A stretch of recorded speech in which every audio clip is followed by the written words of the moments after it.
అలర చంచలమైన ఆత్మనందుండ నీ అలవాటు చేసే నీ ఉయ్యాల.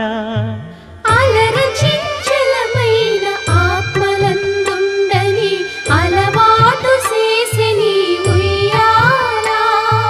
పలుమారు ఉచ్ఛ్వాస పవనమందుండ నీ భావంబు తెలిపే నీ ఉయ్యాల.